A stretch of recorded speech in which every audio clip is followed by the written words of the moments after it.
do kirchina sin karamel ma do thuleng zong nên tên tuar dài rel mai lo kha trang dang bel dài irel si mo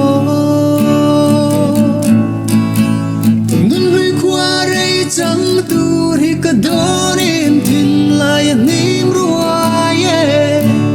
san tiếng sor tha lâu en sang ya dang ai azua trine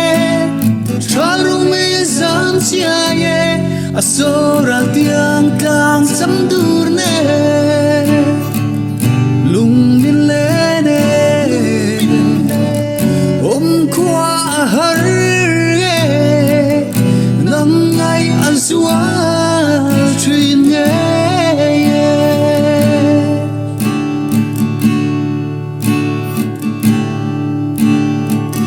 trang dang berin lung her mala lim ten kan le lai te doni nil sarel har itilong mo don chiang lovi lung her le si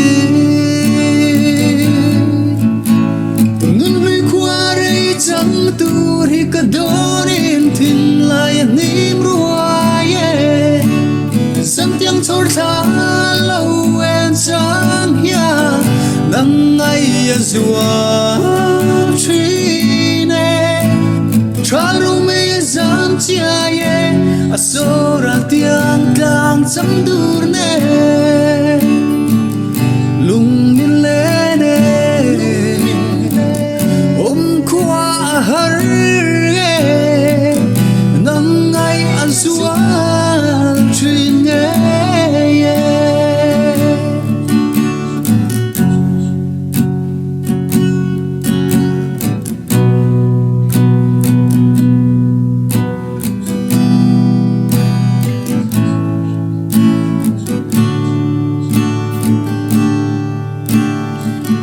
nil zong i har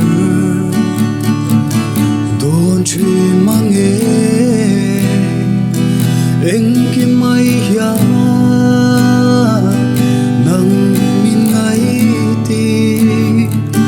boi te apoi nghe ye nang ne dam chung sama kan chen tur hi chẳng tu hi ka donin tin lai nim ruaye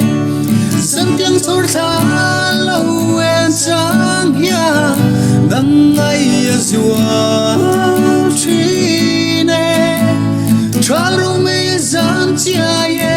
asora tiang tang cham dur ne